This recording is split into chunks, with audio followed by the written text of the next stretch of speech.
A very good afternoon and welcome to HYCM's webinar live market analysis with myself, Giles Coughlin. Very nice to welcome you ahead for this session. Particularly welcome to you if this is your first time, and to welcome you again to the regulars. Shwa, great to have you aboard. Salvatore, as always.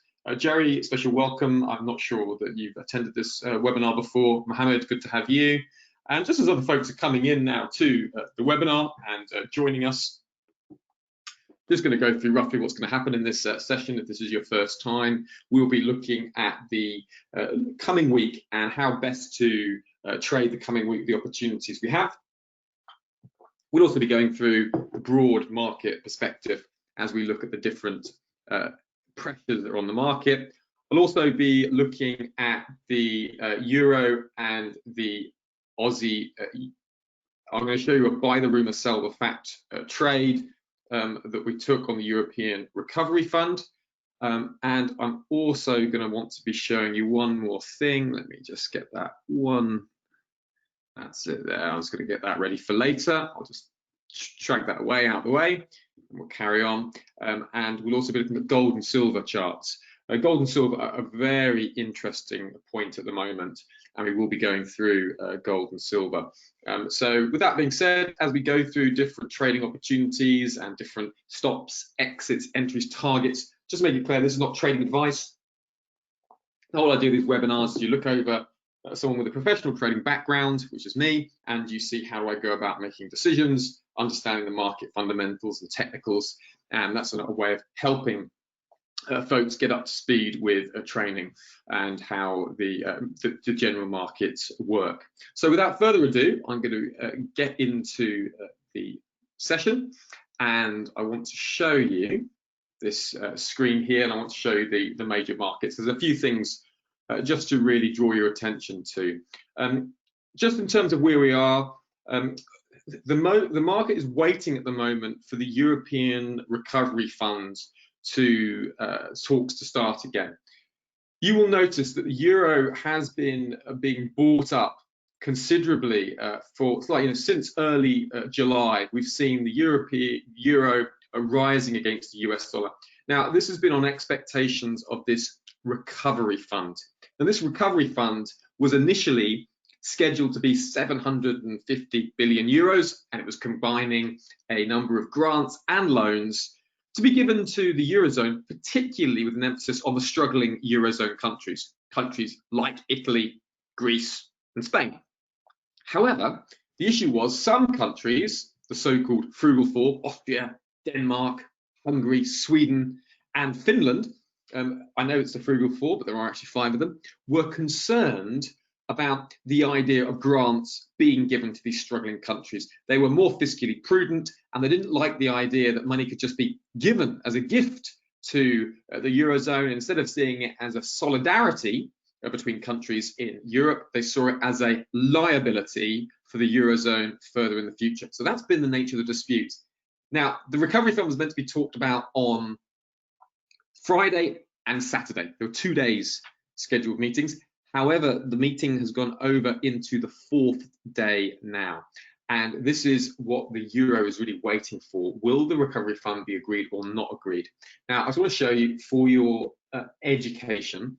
Now, this was a trade that I took on the euro, Aussie US dollar, and essentially you can see here blue entry, red exits.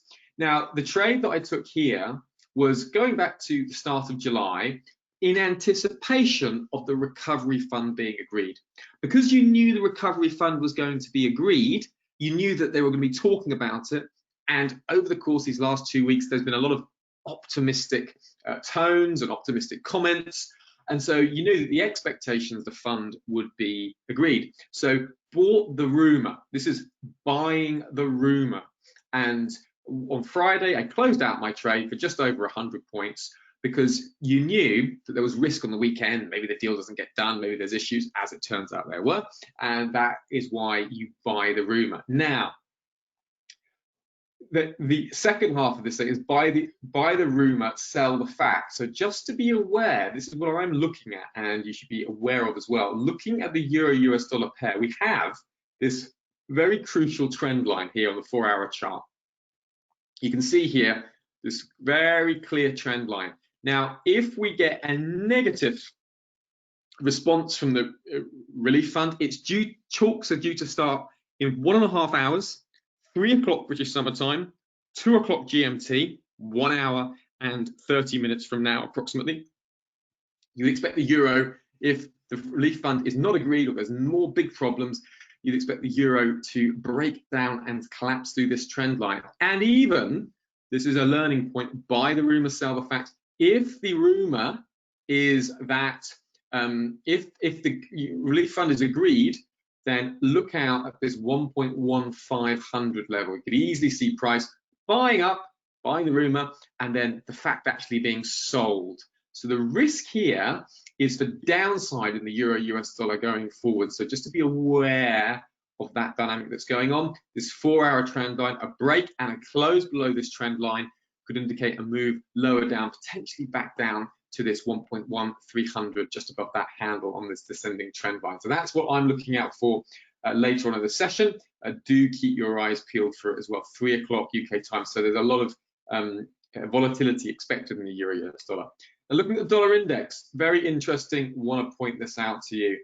Looking at the dollar index, you can see, just looking at this trend line here, okay? You can see that trend line there. You can just see that trend line was broken at the end of last week. So you can see the dollar has weakened, broken through that descending trend line, and that does favor a move to the downside.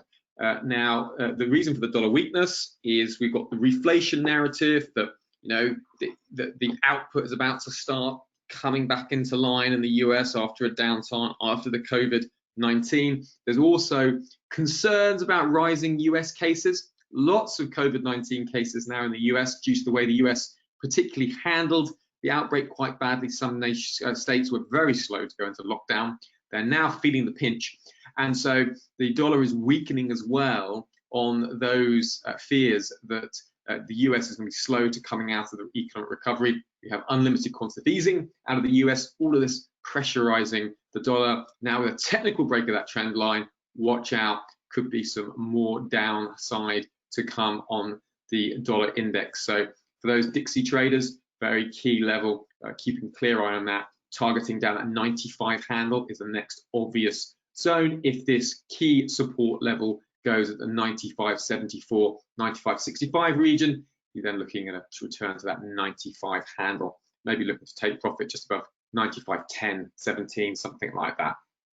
So that's something to be aware of. Key way with that trade. The other trade to look at, which is very, very interesting at the moment, and this is a trade I am personally in now.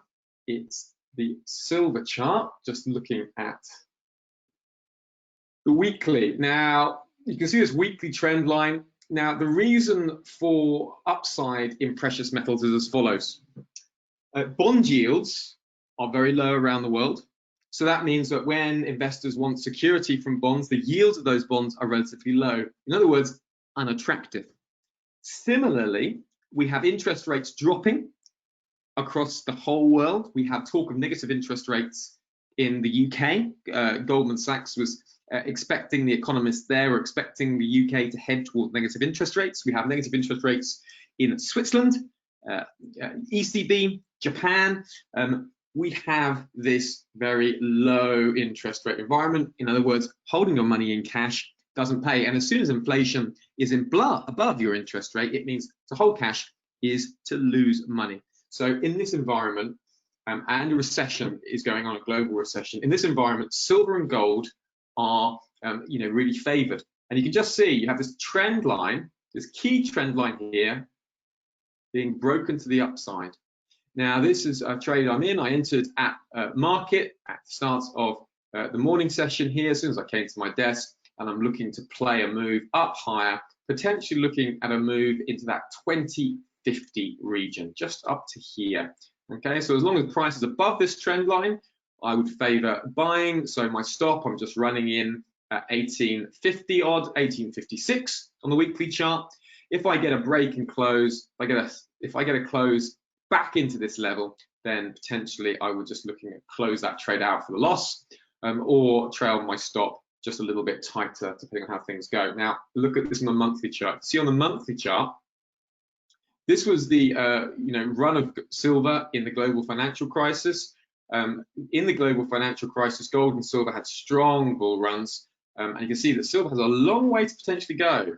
At least potentially double prices, right up to that $40. It's been as high as $50 before. Wow, just underneath that $50 mark. Could we get there again? I don't know, but here's the monthly chart. You get a break of that monthly trend line, then you'd expect potentially return to that trend line and then a bounce higher. So that's something that really, really got my eyes on carefully. I'm in a weekly trade. I may consider holding that into year end. We will see how things go. Just something to be aware of going forward, particularly with silver. Now looking at gold, so I have the same bullish outlook on gold.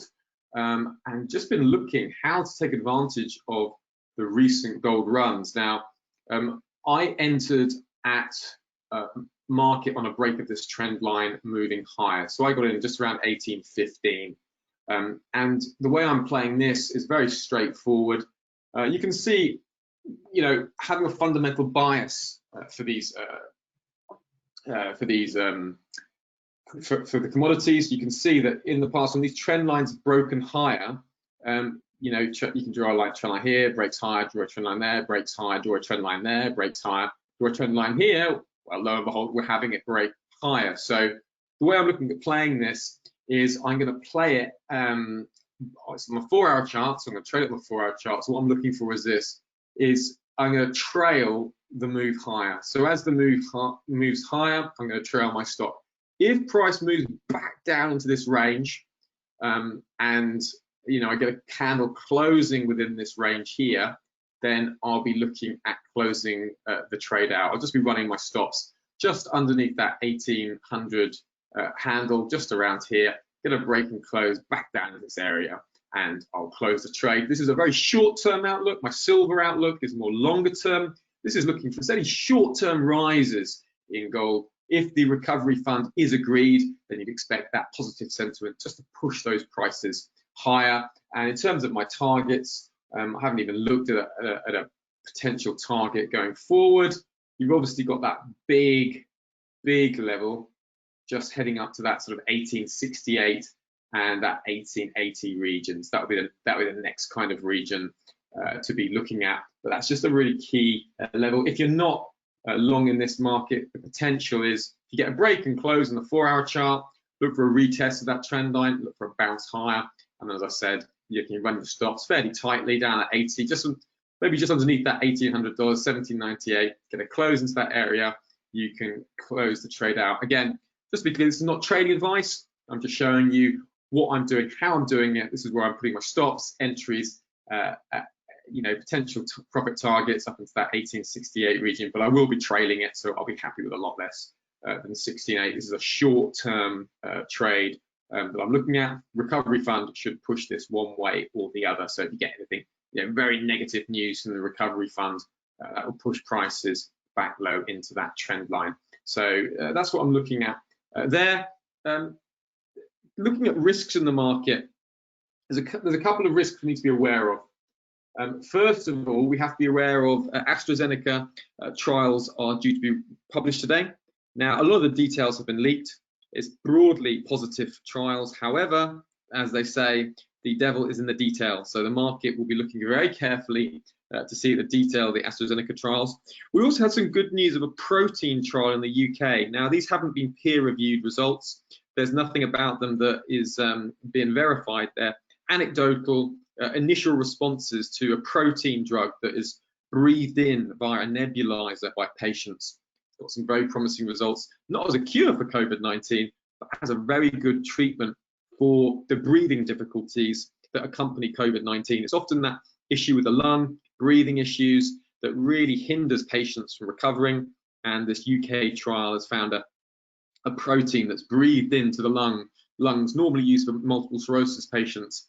That could be a very effective treatment. So there's good news in the market, and the good news of this AstraZeneca trial, the Moderna trial, this protein treatment, it has been helping support stocks. So just taking a look at stock markets, we have seen that, S&P 500, Euro stocks, the Nasdaq, DAX 30 have been supported on the session.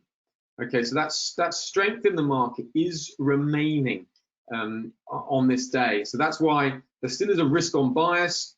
We could look at potentially trading Aussie US dollar to the upside. Any return back into that support level here could be suitable for longs at that 6,970 region, as long as the risk-on tone remains. So if we got negative virus news, any really bad news out of the US, then that would change the outlook and it would be totally different. So that's something to be really aware of going forward. Okay, so to keep our eyes on the risk tone, seeing a little bit of dollar strength now, not surprised, but key support level down at 95.70. So expect to see a little bit of a bounce there in the dollar as it sort of wrestles with that near-term support level. We also have some stimulus developments. Now, be aware, a lot of country stimulus is due to end in the coming months. So July, some unemployment stimulus for the US is due to expire. In October, in the UK, the furlough scheme is due to expire. So there is talk here of some real strong need for more stimulus, and that is supporting equity markets. So do look out for that narrative. Will equity markets, will stimulus be forthcoming from the US, from other major economies? And the expectations are at the moment that they will, that just economies need a little bit of extra help to get over this hurdle of COVID-19. And despite treatments and cures on the way, there is still more stimulus needed. So the expectations are that more stimulus will come, and that is further helping to support stocks on the upside. We also have earnings season underway. There's a few big names out. IBM is due to be out today, and a few big names out tomorrow as well. So look out for that. That can change the sentiment, the mood around the market. We have a Delta Airlines releasing their earnings tomorrow. That will be key. Obviously, they're expecting a big loss. The question might be, how bad is that loss? We also have the EU Recovery Fund, 3 o'clock. So that's going to be a key one for risk. Waiting for that, 3 o'clock. Now you can see here, remember I said buy the rumor, sell the facts. So we're seeing a little bit of just a dropping off in the euro US dollar pair from this R1 resistance level. So just to be aware that I'm not favoring any new initial longs or entries into the euro US dollar pair. Just waiting to see what the recovery fund does, and looking for any disappointments to break down through that trend line that's ascending on the 4-hour chart. So that's something to be looking at. Now let's look out at else what's ahead for the coming week. Okay, Economic Summit is obviously out today. That's key. Very light on Monday in terms of economic calendar. We have a couple of pound UK speakers, Haldane and Tenreo. Look out for them. Particularly look out for one issue, which is negative interest rates. If we get negative interest rates for the UK, expect the pound to be sold off sharply and fast. That's the key thing the market will be looking at out of any Bank of England speakers, whether an interest rate is going to be turning negative. If they are, or we start getting Bank of England speakers talking that game, then look for pound sellers. One thing to be aware of. Got Governor Lowe speaking out later. We also have monetary policy minutes from the Reserve Bank of Australia. So look at these two events. Keep them as one event, really. You got this. Governor Lowe is the RBA governor. So one area that the market's focused on with the RBA at the moment is the strength of the Australian dollar. So the market was surprised at the last RBA rate meeting that no mention was made of the strength in the Australian dollar. Now, the reason a strong Australian dollar is a problem for Australia is it hurts Australia's export market the stronger the Australian dollar gets. Now, just take a look at this rise we've been seeing in the Aussie dollar, and you'll see the strength that we've had. Just look at over the week, and you can see since March lows and this very strong upside move in the Aussie dollar. Okay, now that strong upside move in the Aussie dollar hurts the Australians' export market. So markets will be looking for any reference to a strong Australian dollar. Will the bank do anything about it? Will they try to intervene, etc., etc.? Could potentially weaken the Aussie dollar. So watch out for that, particularly any Aussie dollar traders. Canadian dollar retail sales, again, they'll be viewed carefully to see how that's going. The last reading was worse than expected. So market participants will again be watching the core retail sales to get an indication for Canada's economy. Canada, oil export economy. So what's good for oil is good for the CAD. What's bad for oil is bad for the CAD.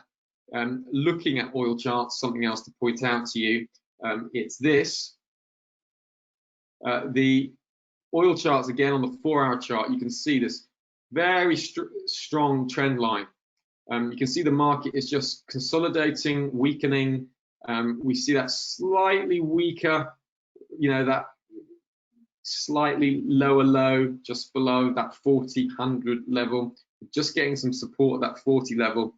But a breakdown of this level again on the 4-hour chart. Look to see your broker just to see what your rollover date is for any futures contract on oil. The contracts expire at different times, so check that. Because you get rollover fees and contract expiry issues that can thwart your trade. Otherwise, a break and close below that 4-hour chart is a very bearish technical signal for oil. The fundamental reasons for oil's downside is that there's a concern that with OPEC starting to cut back on their production output cuts, they're going to taper those cuts. That's going to add more supply into the oil market, and the oil market will plummet. So that's a concern at the moment fundamentally. For me, I'm looking at this 4-hour trend line as a key kind of indication as to where the oil market is or isn't going. So I'll leave that out there for you to be looking at. Now going back to what's coming up for the week, we also have pretty quiet on the Wednesday, pretty quiet again on the Thursday. And then the main event for the week in terms of the scheduled calendar is the French-German PMI data. Now, Germany, the leading country of Europe, German manufacturing is the engine of the Eurozone. So if we get strong German manufacturing data, that's very positive for the Euro. Any strong PMI data, strong for the Euro, particularly out of Germany. That will be looked at very carefully in the session ahead on Friday. So be looking out for that. Any Euro traders, keep your eye firmly on that. Also looking at Euro-US dollars, one little technical area I wanted to show you. Where is it? Now let's just see.